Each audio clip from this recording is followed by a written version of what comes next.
आज की इस वीडियो में आपके लिए कुछ मैं नंबर्स लेके आया हूँ। तो देखिएगा नंबर क्या होता है।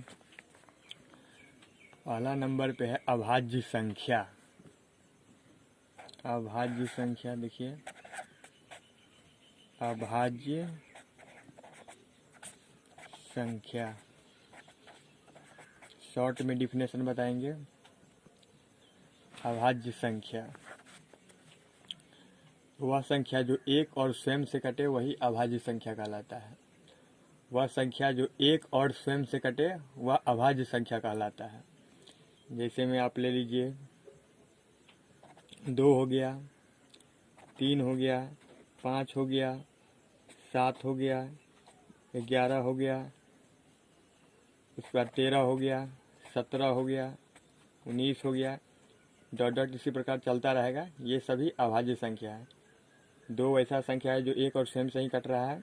3 वैसा संख्या है जो एक और स्वयं से ही कट रहा है ना। 5 भी वैसा संख्या है जो एक और स्वयं से ही कट रहा है। तो ये सभी अभाज्य संख्या का एग्जाम्पल है।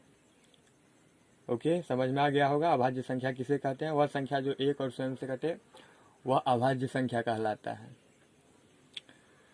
दूसरा देखते हैं सम संख्या। सम संख्या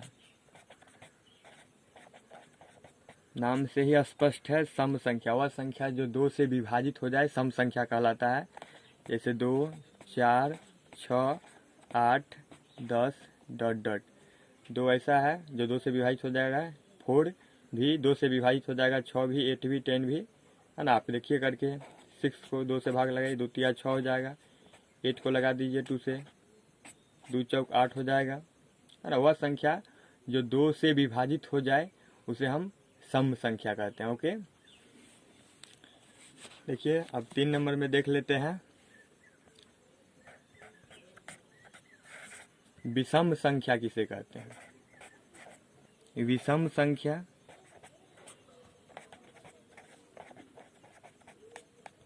विषम संख्या वह संख्या जो 2 से विभाजित नहीं हो विषम संख्या कहलाता है। जैसे में 1 हो गया, 3 हो गया, 5 हो गया, 7 हो गया, 9 हो गया, डॉट डॉट, है ना।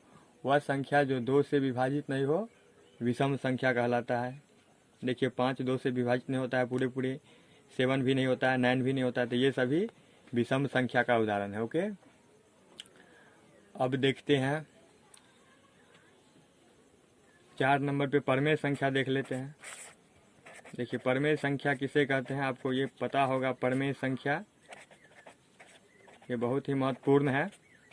परमेय संख्या वह संख्या जो p/q के रूप में है, p/q के रूप में रहे और साथ में p और q का कोई सार्वगुणनखंड न हो। p और q का, ये देखिए p और q का कोई सार्वगुणनखंड न हो। सार्वगुणनखंड कहने का मतलब आपस में कटे नहीं, सार्वगुणनखंड न हो। और एक इसमें मेन कंडीशन मैं आपको बता देता हूँ साथ में। यहाँ पर देखिए p और q का हाईएस्ट कॉमन फैक्टर HCF महत्तम समावर्तक 1 होना चाहिए। और एग्जांपल देख लीजिए आप, जैसे 5/7, ये देखिए p/q के रूप में है। p और q का कोई सार्वगुणनखंड नहीं होता है और q बराबर नॉट 0, है ना। 7 है q के जगह, है ना, 0 नहीं है, 7 है। तो ये परमेय संख्या का उदाहरण है। 8/7 ले सकते हैं आप, ये भी परमेय संख्या का उदाहरण है। 11/7 ले सकते हैं, डॉट डॉट और दिखा सकते हैं।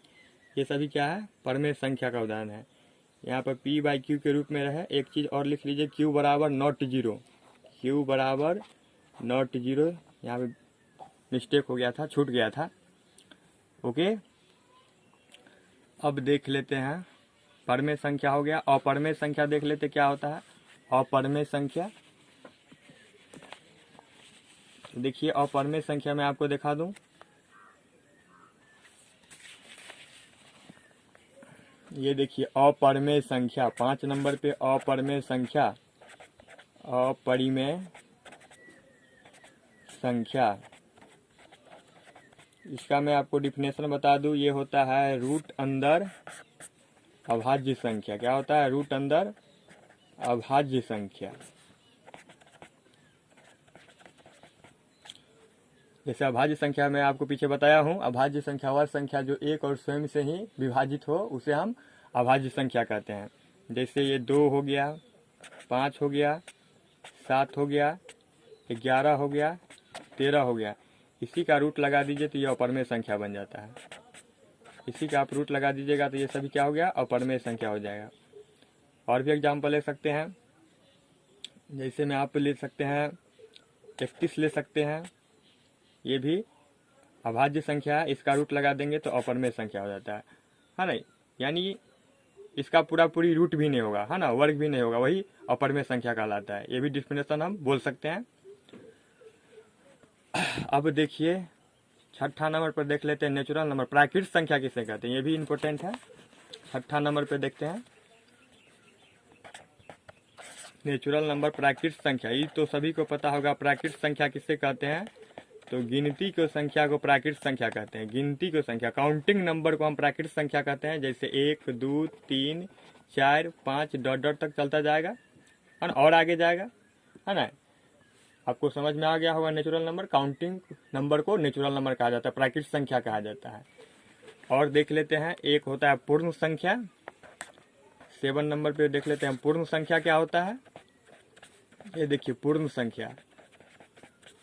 अब गिनती की संख्या जानते हैं, काउंटिंग नंबर आप जानते होइएगा, उसमें आप 0 लगा दीजिए, उसके पीछे 0 लगा दीजिए, 0, 1, 2, 3, 4 डॉट डॉट, है ना। कहने का मतलब नेचुरल नंबर के पीछे हम 0 लगा देते हैं तो वो होल नंबर बन जाता है, पूर्ण संख्या बन जाता है ना। उम्मीद करता हूँ कि वीडियो समझ में आया होगा, तो वीडियो को लाइक कर दीजिए और साथ में एक कमेंट कीजिए हमको कि सर इसी तरह का वीडियो बनाते रहिए आप। और वीडियो पसंद आया है तो चैनल को सब्सक्राइब कर लीजिए। और बिहार बोर्ड से रिलेटेड इस पर VVI सब्जेक्टिव और VVI ऑब्जेक्टिव क्वेश्चन दिया जाता है, जो आपके एग्जाम में बहुत ही महत्वपूर्ण साबित होगा। ओके, तब मिलते हैं अगले वीडियो में, तब तक के लिए बाय।